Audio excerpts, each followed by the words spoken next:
Of big names in the NBA. Let's start with Carmelo Anthony. Woj, what is the latest on him leaving Oklahoma City?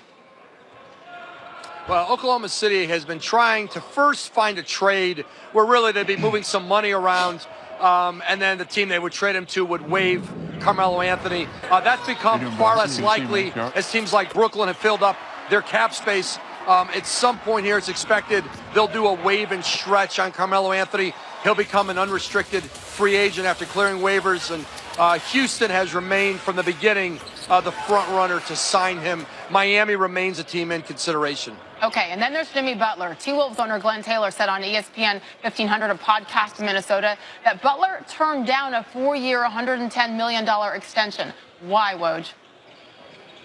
Well, that was to be expected. He can make a lot more next summer. He could do a 5-year, $190 million deal to stay. He could do 4 years, approximately $140 million to sign somewhere else. You saw Klay Thompson turn that deal down in Golden State. Financially, it just makes sense to wait another year and get a bigger financial score. Okay, and then late last night you reported that Isaiah Thomas had agreed to a veterans minimum deal with the Denver Nuggets. What happened with Isaiah Thomas there, Woj? Well, the market dried up on him because of the hip injury. Had a hip procedure that ended his season prematurely with the Lakers. And teams want to see him healthy and playing again before they make more of a long-term or a bigger financial commitment. But Denver really wanted Isaiah Thomas. They see him as a great fit off their bench. He can certainly score the ball. They're going to be patient with getting him healthy. They think they're a playoff team this year there. And Mike Malone, the Denver coach, he coached Isaiah Thomas in Sacramento. I talked to Isaiah Thomas last night. He's excited about the chance to prove himself again and get there with that young Denver team and try to get them into the postseason. Sacramento, his first of 6 NBA teams he's played for, now the 5th in 4 years for IT. Adrian Wojnarowski live from Vegas. Thank you, sir. Surrounding a possible Kawhi trade when the free agency period began, but it's been almost 2 weeks. Kawhi's still a Spur. What more can you tell us? Well, Spurs general manager R.C. Buford's about 100 feet to my right, getting ready to watch his summer league team play here in Vegas. Spurs continue to talk with multiple teams on deals. You talk to teams who are speaking with them, and they see a real urgency with the Spurs to try to find a trade. But I know that right now there's nothing on the table that the Spurs are ready to do. They've got a high threshold for a Kawhi Leonard trade, and right now there has not been a team who's met it. Fascinating. I know you'll keep us up to date on that. In the meantime, Jabari Parker, the Bucks forward, he's a restricted free agent. You have news on Jabari? Yeah, Parker and the Chicago Bulls are progressing in talks on an offer sheet. And as you said, he's a restricted free agent, Sage, so he cannot sign outright. The Bucks could pull his qualifying offer, make him an unrestricted free agent. He'd be able to sign right into the cap space they have in Chicago. They have not pulled that qualifying offer yet. So at this point, it would be an offer sheet that the Bucks would have to match. They may not be in a position to match a really rich offer sheet. Jabari Parker's from Chicago, his hometown team, and they've made real progress on a deal, and I think there could be some resolution to that the next 24 hours, I'm told, Sage. All right, the number 2 overall pick back in 2014, Jabari Parker. We'll see if he ends up in his hometown. Those injuries, we'll see if he's fully recovered. That's our Adrian Wojnarowski live from Vegas. Thanks. And Woj is not going anywhere. We're going back to him in a moment because we got to get an update on Carmelo Anthony and why Jimmy Butler is turning down an extension with the Wolves. Plus, the annual... Get out the way, get out the way, get out the way, yeah. Get out the way.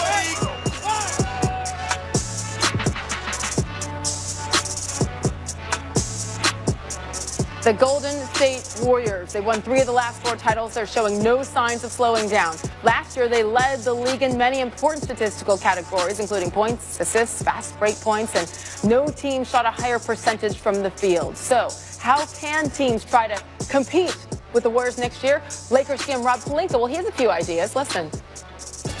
If your goal is to win a championship, you've got to look at the way the champs are assembled and how you can give yourself the best chance, to take them down. It's not the sole focus or the sole goal, but it's certainly part of the equation. Irvin and I had a conversation And LeBron echoed this sentiment that I think to try to play the Warriors in their own game is a trap. No one's going to beat them at their own game.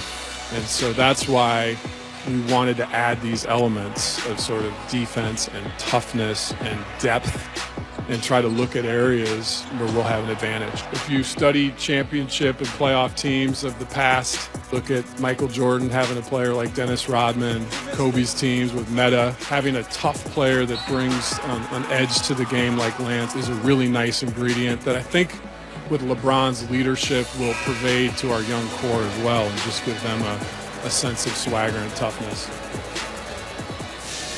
Doris Burke joins me now from the Las Vegas Summer League. And Doris, interesting comments there from Lakers GM Rob Pelinka. Instead of basically trying to beat Golden State at their own game, build a team that can maybe take advantage of the few weaknesses they have. How viable do you think that is, especially with LeBron there now?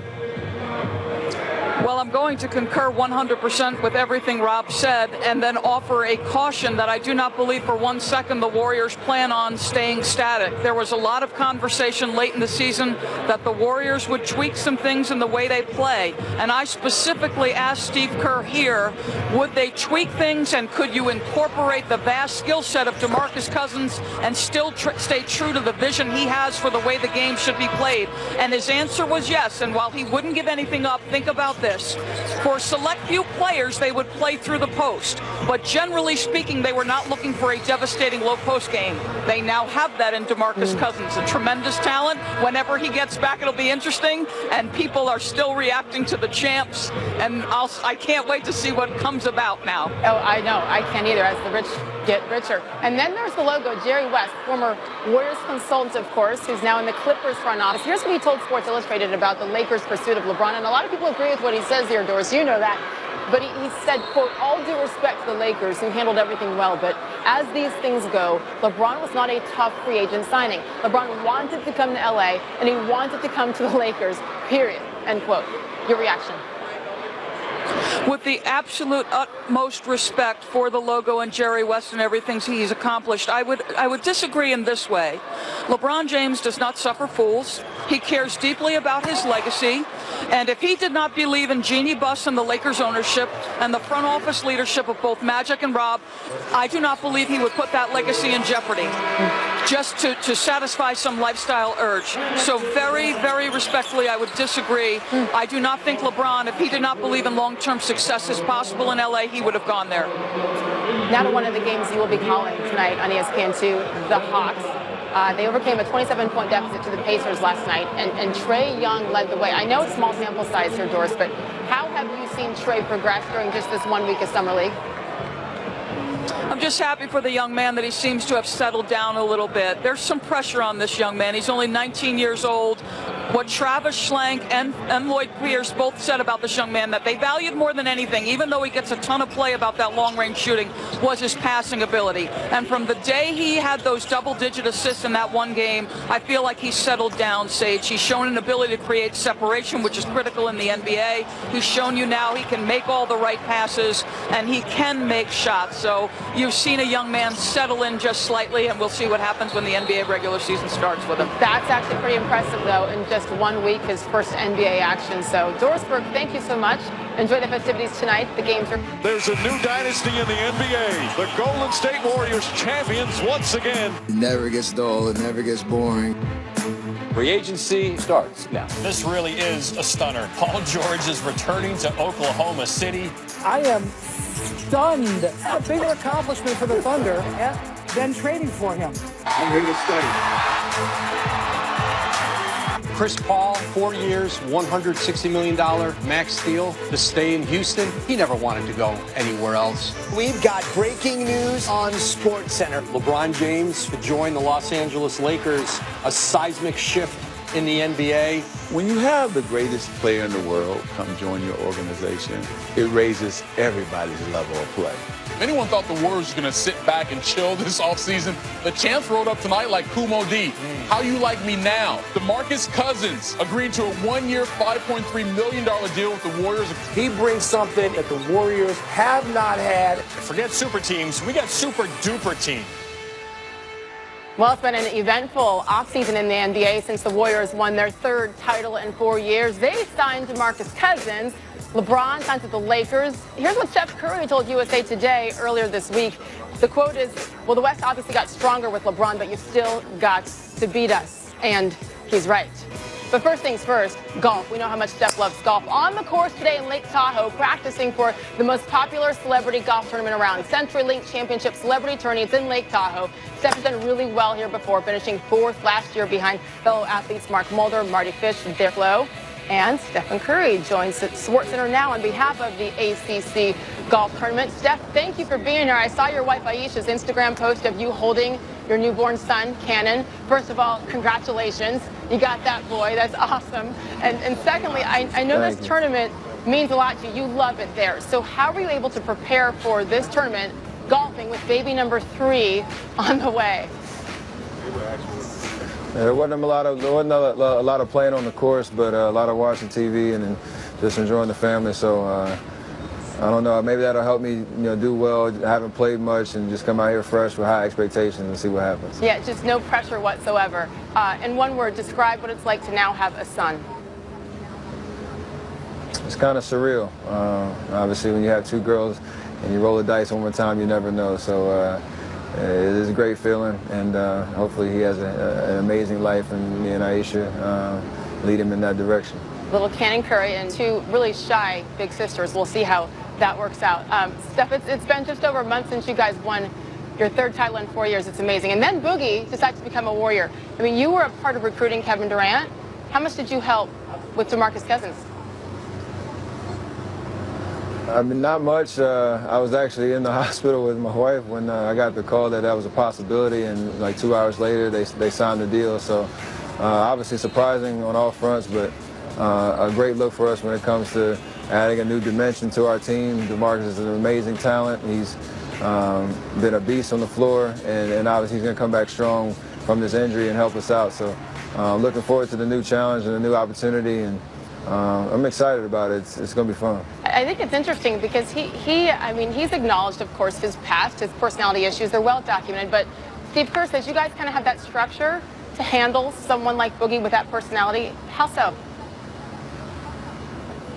And we have a strong identity. We know who we are and know how we do business. So when it comes to DeMarcus transitioning into our system and our team and our identity, I got no problems with that. We all have a history with him, whether playing with Team USA or just hanging out throughout the course of the year, and he's a guy that has a lot to prove, and I think he's in a great opportunity and a great situation to do that. Did you see how social media blew up when the signing went down and basically the rich getting richer? What was your reaction? I mean, players around the league were shocked as well, Steph.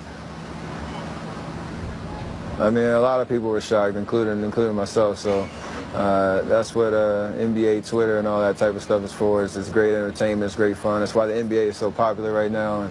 And stories like that where guys go where they want to go and change teams, and the landscape of the league changes every year. That's what keeps people watching, what makes it fun. So I got no problems with other taglines we want to come up with, trying to define our team, but we're going to go out and play, try to chase another championship, and it's going to be an entertaining year. So LeBron joins the Lakers. When you saw that, what's the first thing that went through your mind? I mean, I don't know. We're in the era of guys going to having the power to go to teams that they want to go to, and then this falls right in that category.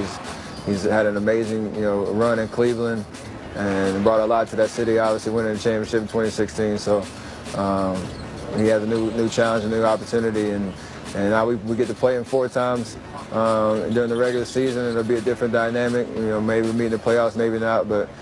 Just as an NBA fan, looking at the league, it just creates that suspense that I think we all appreciate. What's it like? I mean, you've been hunted for the past 4 years. Physically, mentally, that's got to be exhausting. So how do you balance recovery with, preparation for next season? And what's your off season like, Steph? I mean, everybody has a different formula for it. Obviously, I want to get away from the game for a little bit right after the finals and kind of refresh the body and the mind, but the work and the grind never really stops. We're back in the gym, back in the weight room, ramping things up for training camp, and doing whatever it takes to be at my peak come the regular season. So the same formula every year. You just got to stay diligent with it and not let the success that you've had make you complacent. And I don't think anybody on our team is going to let that happen. And then you got to get the golf in. So you're paired up with your dad, Dell, and then former NBA great Ray Allen. So, by the way, who's the better three-point shooter, you or Ray? Oh, I mean, right now I got to take that. I'm still chasing him on the career mark. Me at my prime, him at his prime. I mean, I got to have confidence in myself, right? I'd win, but I'm still chasing him on the career three-point list, and that's where that longevity comes in that I respect so much. So hopefully I can get there eventually. Long way to go, though. Who's the better golfer? Oh, that's a great question. I think I beat him a couple of times the last couple of times we played, but that's the thing about golf. You can't get too big-headed, or it'll humble you really quick. So tomorrow's going to be fun. 3 great shooters from the NBA taking it on the links, and hopefully there are a lot of threes on the scorecard tomorrow. You know what? I think you're 2 for 2 though with those 2 questions. Better shooter, better golfer. I'll have to ask Ray. I gotta have confidence. I gotta bet on myself. Right? You have to. Have a blast out there with Ray and with your dad, Dell. Steph Curry, thanks for joining us. Good luck, and congrats again on Baby Cannon. I appreciate it.